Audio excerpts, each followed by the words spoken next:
Bonjour. Aujourd'hui, nous allons réaliser la sculpture de la première prémolaire supérieure. Pour cela, nous allons découper un parallélépipède aux mensurations suivantes. Donc, hauteur totale 65 mm, hauteur coronaire 25 mm, diamètre mésio-distal 24 mm et diamètre vestibio-lingual 32 mm. Donc voici mon parallélépipède prédécoupé. Le diamètre mésio-distal étant de 24 mm et le diamètre vestibio-lingual de 32, c'est-à-dire que mes faces proximales sont plus larges que les faces vestibulaires et palatines. Donc je vais commencer par nommer mes faces. Donc ma face vestibulaire, face palatine, face mésiale et face distale. Donc le principe est toujours le même que pour les dents qu'on a déjà vues. À savoir, on va reproduire le tracé de la face vestibulaire et le tracé de la face ou de la vue linguale et on va couper.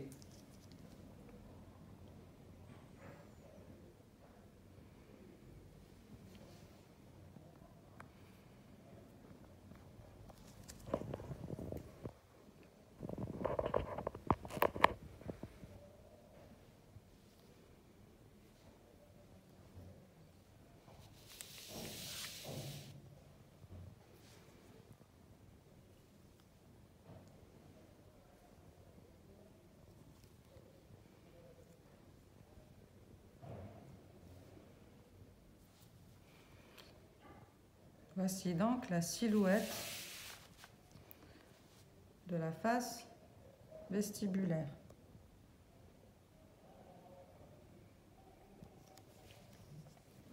Je vais faire maintenant le tracé de la face linguale. Comme vous voyez sur cette vue, vous avez deux tracés, un double tracé. En fait, la racine linguale est légèrement plus étroite et plus courte. Donc, on voit le tracé de la racine vestibulaire qui déborde. Ce qu'on va faire maintenant, c'est qu'on va reproduire le tracé le plus important, celui qui déborde, pour après réduire et donner la différence de taille entre la racine vestibulaire et la racine palatine.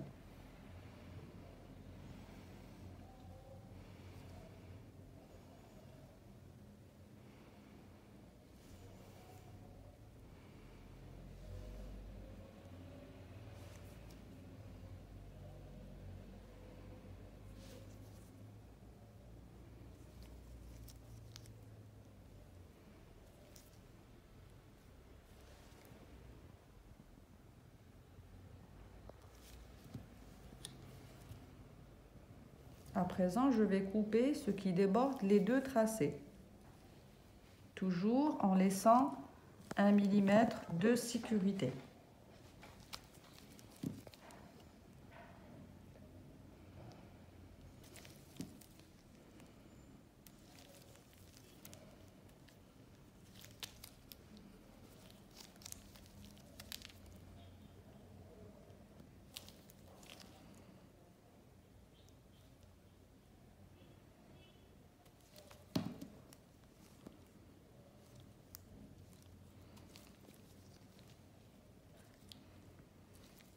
Je ne touche pas le bord libre encore.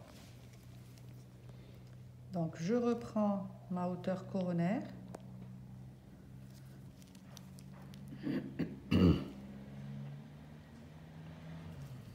Je renomme mes faces.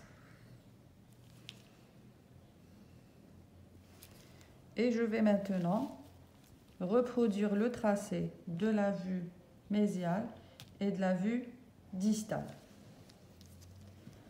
Toujours repérer les éléments clés, à savoir une bosse qui se situe au tiers cervical au niveau de la face vestibulaire.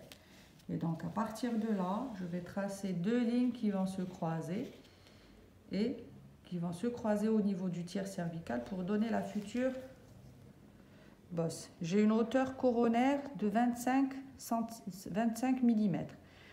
Donc le tiers, c'est à peu près 8 mm, pardon.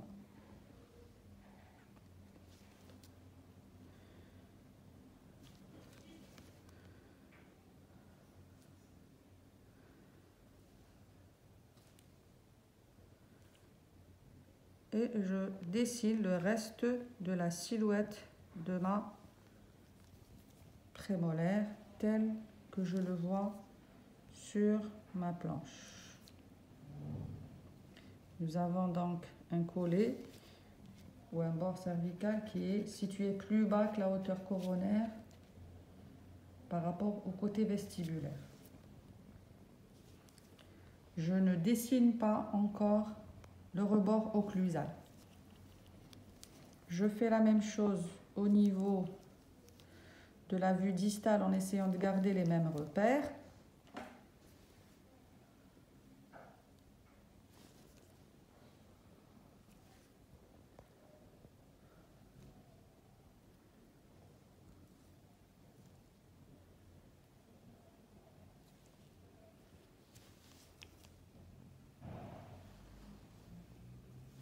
Et voici donc ma face distale. Je vais couper en fonction toujours des deux tracés.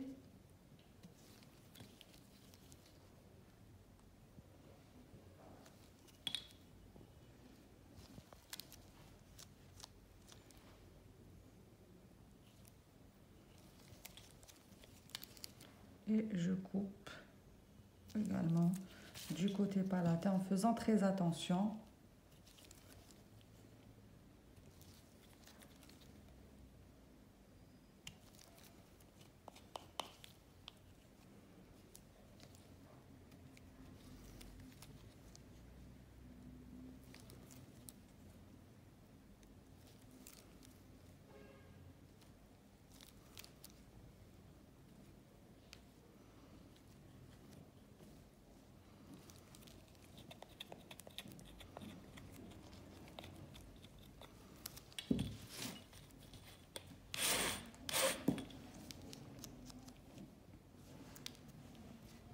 Je vais maintenant couper au niveau de la furcation pour séparer mes deux racines, vestibulaire et palatine. Au moyen du couteau à cire et non pas du couteau à plâtre, on va donner des coups de couteau en biseau et on va enlever petit à petit le savon au niveau de la furcation. Avec des coups de couteau en biseau, on enlève jusqu'à atteindre la furcation.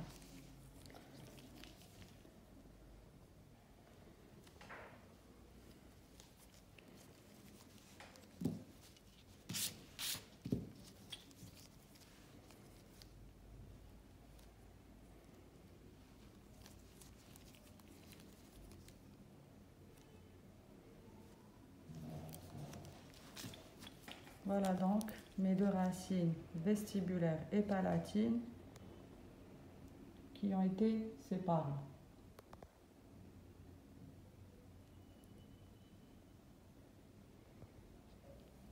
Je passe maintenant à la face occlusale ou à la vue occlusale. Nous avons donc une forme en pentagone. 1, 2, 3, 4 et 5 à chaque côté. Une fois qu'on aura fait le bord vestibulaire en forme de V. Donc je donne la forme du V à mon bord vestibulaire en occlusal avec une pointe toujours déportée du côté mésial, une branche distale plus longue que la branche mésiale. Et je vais couper le long de la face occlusale.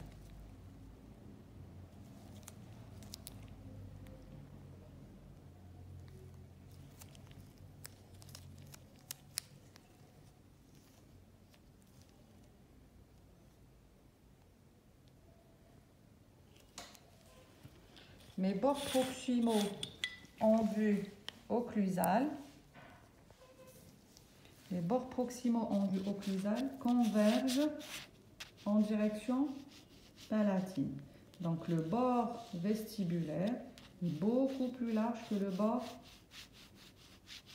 palatin. Je vais donc tracer deux lignes obliques qui vont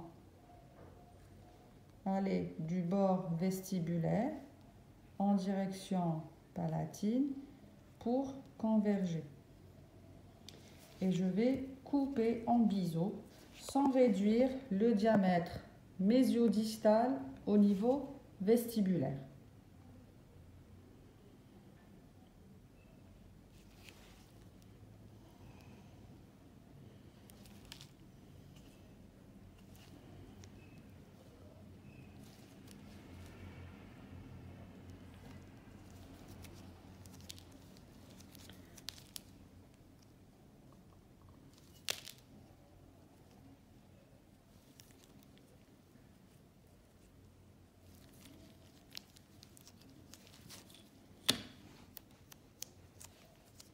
Et donc là, je me retrouve avec ma forme de pentagone. 1, 2, 3, 4 et 5.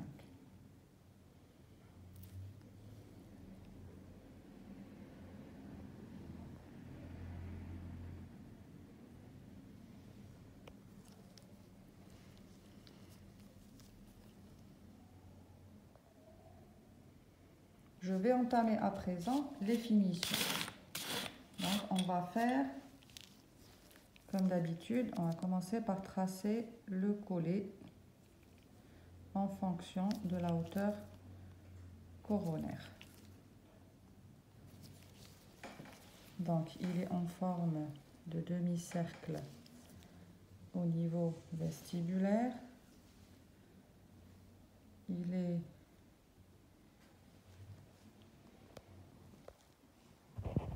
se poursuit au niveau des prémolaires en forme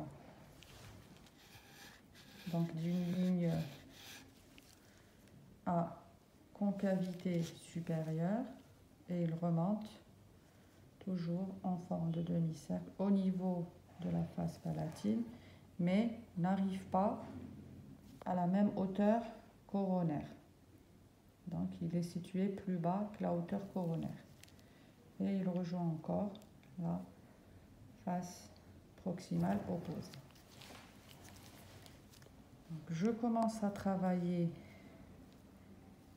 mon collet et je vais arrondir les angles et affiner mes racines.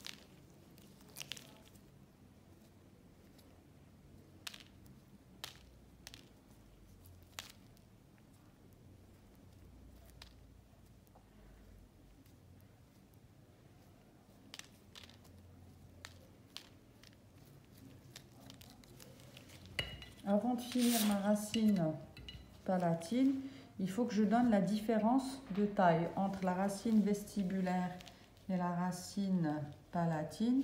On a dit que la palatine était plus étroite et légèrement plus courte. Donc il faudrait qu'en vue palatin, je puisse voir la racine vestibulaire. Donc, pour cela, je vais couper légèrement, latéralement, la racine palatine, sans réduire le côté vestibulaire. de part et d'autre, de façon à ce que quand je prends ma dent en vue palatin, je vois ma racine vestibulaire qui déborde. Et quand je prends ma dent en vue vestibulaire, je ne vois pas la racine palatine. Donc il faut qu'elle déborde en largeur et en hauteur. Donc j'ai réduit légèrement au niveau de la pointe aussi pour qu'il y ait justement cette différence de taille entre la racine vestibulaire et la racine palatine.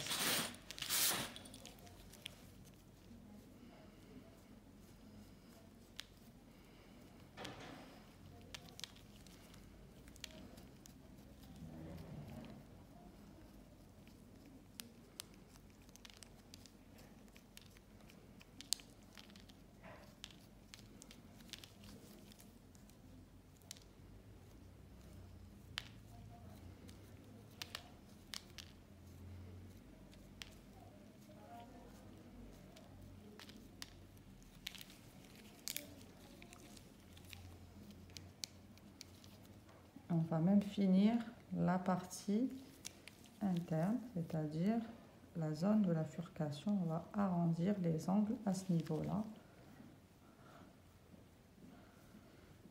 On fait très attention, juste avec la pointe du couteau, pour ne pas casser la racine.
Donc en vue palatine, la racine, elle déborde, la racine vestibulaire.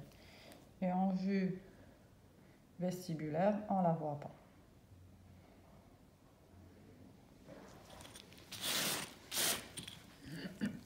Je termine donc de travailler la partie du collet en travaillant le rebord cervical au niveau de la couronne. Et on va arrondir tous les angles à ce niveau-là pour avoir un surplomb et non pas une démarcation ou un étranglement. Donc je fais le tour de toute ma dent, les 4 faces au niveau cervical.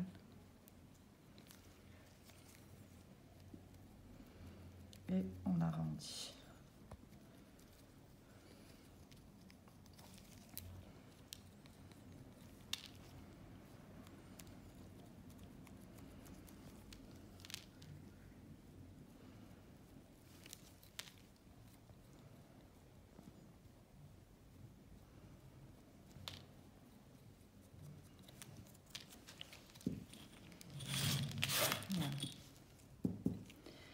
À présent, je vais commencer à travailler le modelé de la face vestibulaire. À savoir, nous avons déjà une bosse que l'on a donné donc le précurseur au moment de faire l'ébauche.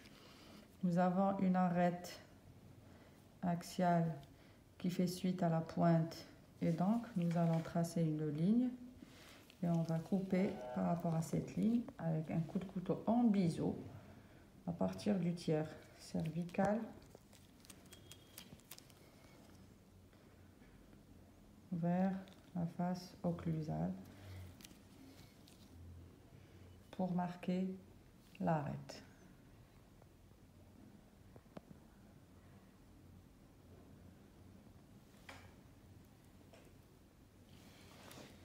Je vais marquer un peu plus ma convergence des bords proximaux et je vais légèrement couper ici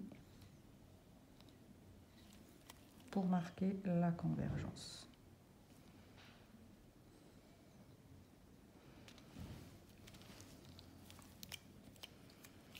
Donc maintenant, il suffit d'arrondir les angles juste avec la pointe du couteau.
Je marque un peu plus ma convergence et je redessine mon collet. Voilà.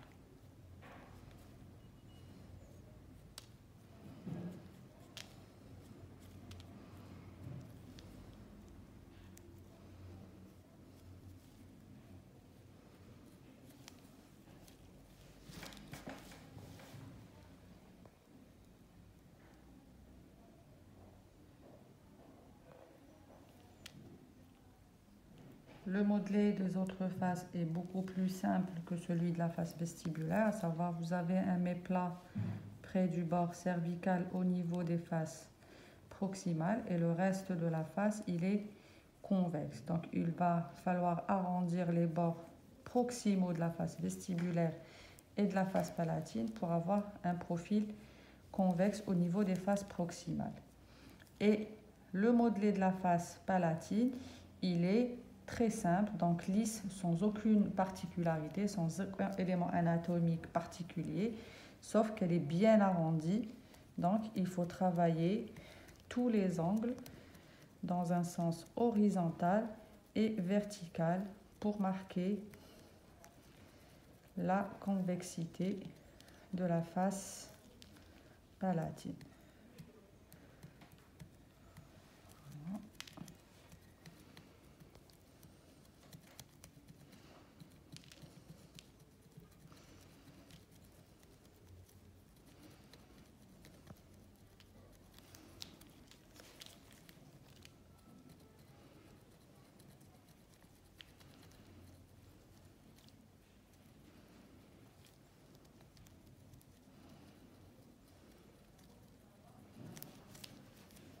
Voilà donc ma face palatine qui est bien arrondie et voici donc ma convexité qui retentit au niveau des faces proximales en ayant fait seulement définition des bords proximaux au niveau vestibulaire et palatin.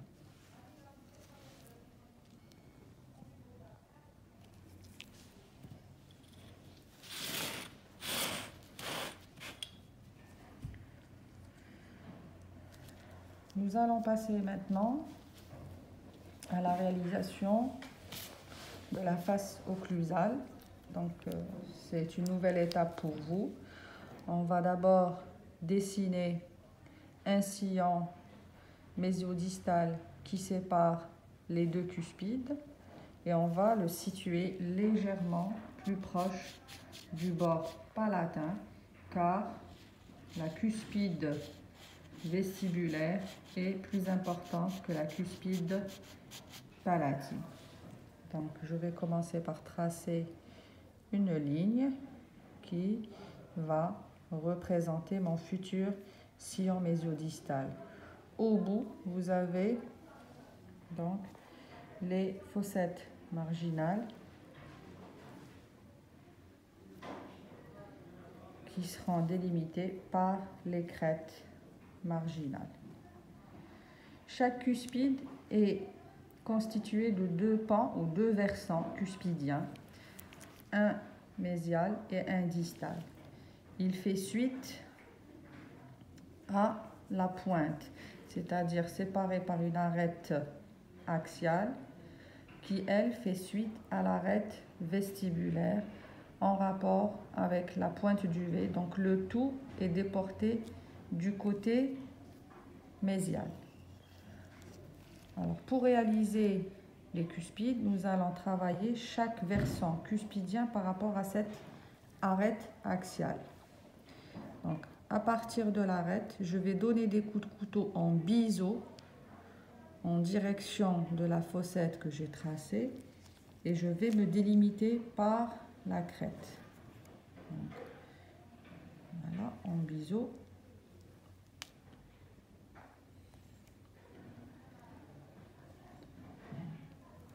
Il suffit de donner 2 à 3 coups de couteau, pas plus.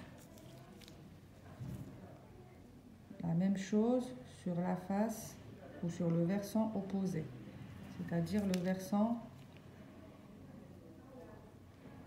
distal. Et je vais faire la même chose au niveau de la cuspide linguale en essayant de travailler le versant mésial et le versant distal, toujours par rapport à l'arête axiale. Je me délimite latéralement.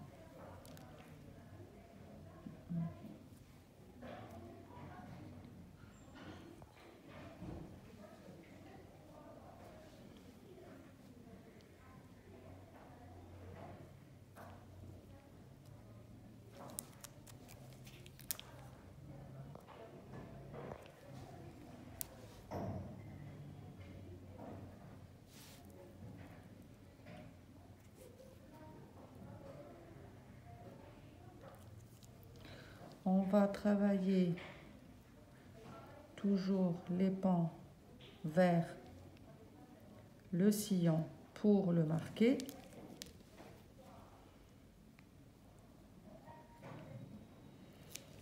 Nous avons un surplan de la cuspide vestibulaire par rapport à la cuspide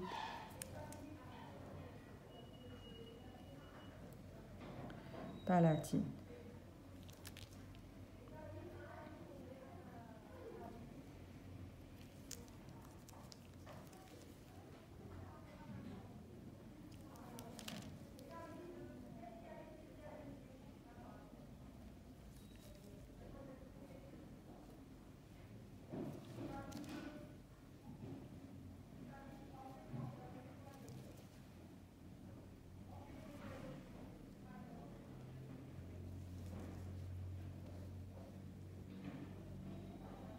On ne creuse pas les sillons, c'est en travaillant les versants cuspidiens que l'on va marquer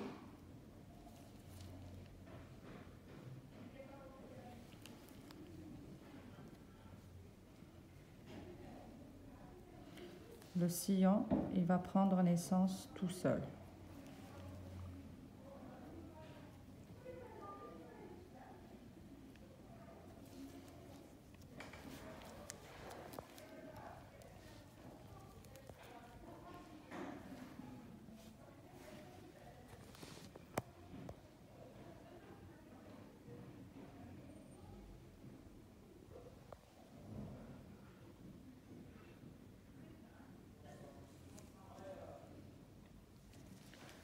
Je vais réduire la hauteur des crêtes marginales latéralement pour qu'elles soient en continuité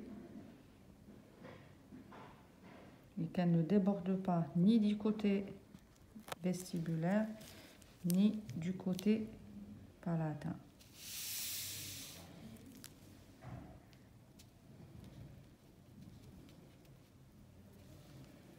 et qu'on puisse voir cet aspect en arquant un accent circonflexe du côté proximal, c'est-à-dire en vue proximale, la face occlusale prend l'aspect d'un accent circonflexe.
Donc, il nous reste à faire les sillons sur la face vestibulaire.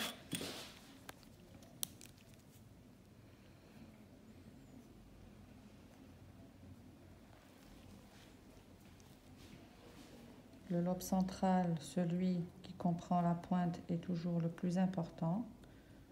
Et donc, il faut situer les sillons en fonction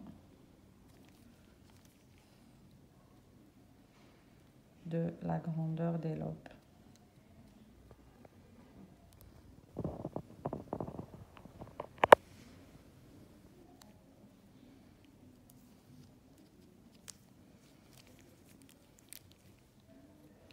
Toujours travailler un peu plus du côté du bord libre ou le bord occlusal que sur le reste de la face pour bien marquer les sillons.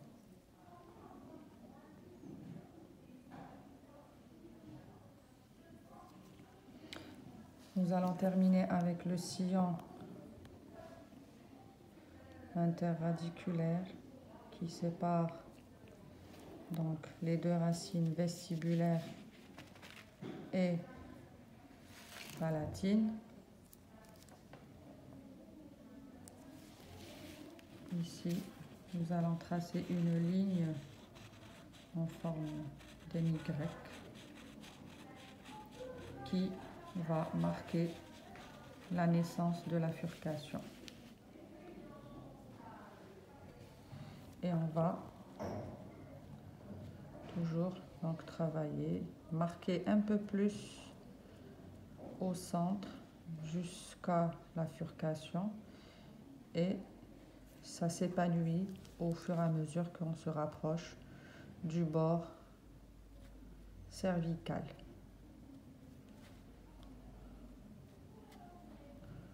Donc on va marquer la séparation des deux racines vestibulaire et palatine.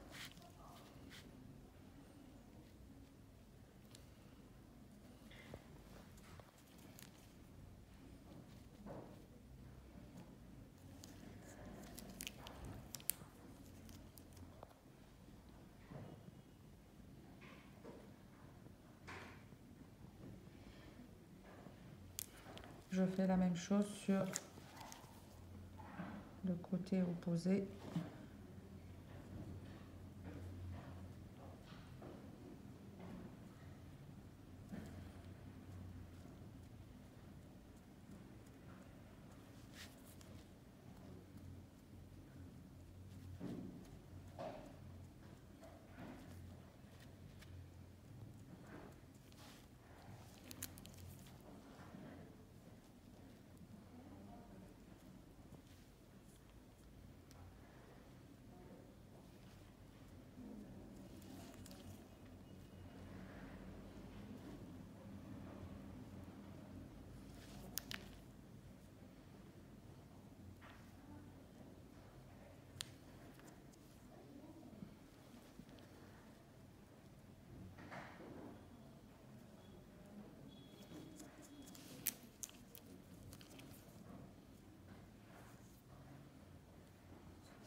maintenant, on va passer à l'étape du lustrage.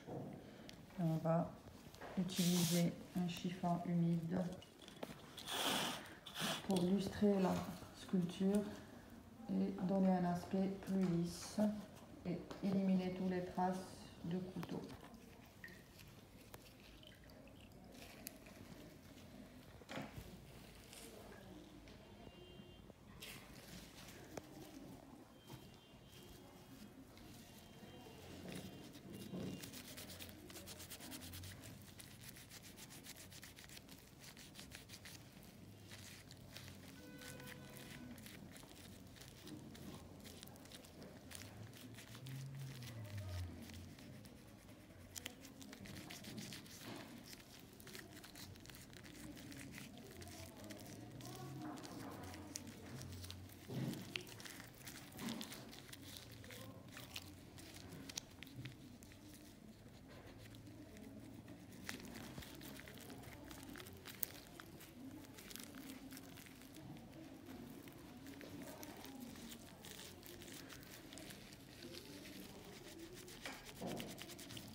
On va illustrer même les zones très étroites que la fossette pour que ce soit net et la partie de la bifurcation.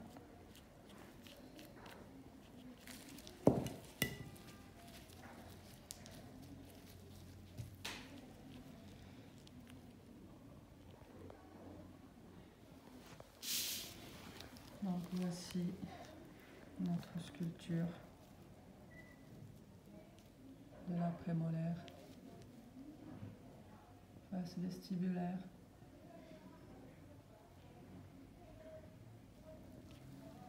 face proximale mesiale,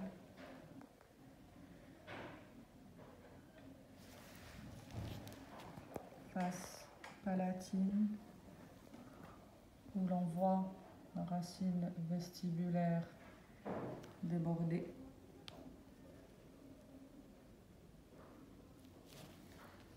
face distale,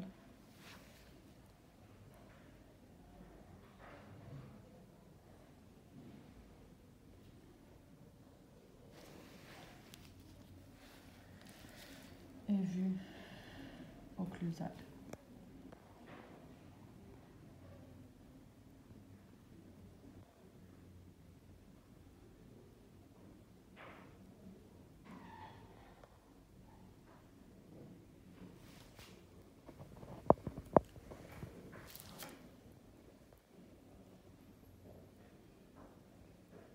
Avec une section radiculaire qui est ovalaire, légèrement aplatie au milieu.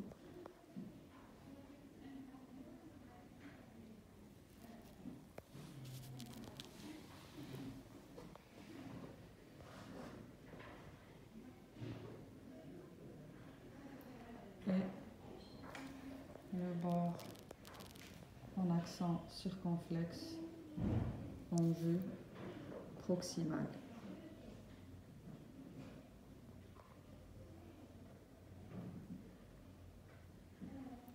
Je vous remercie, j'espère que ça a été clair.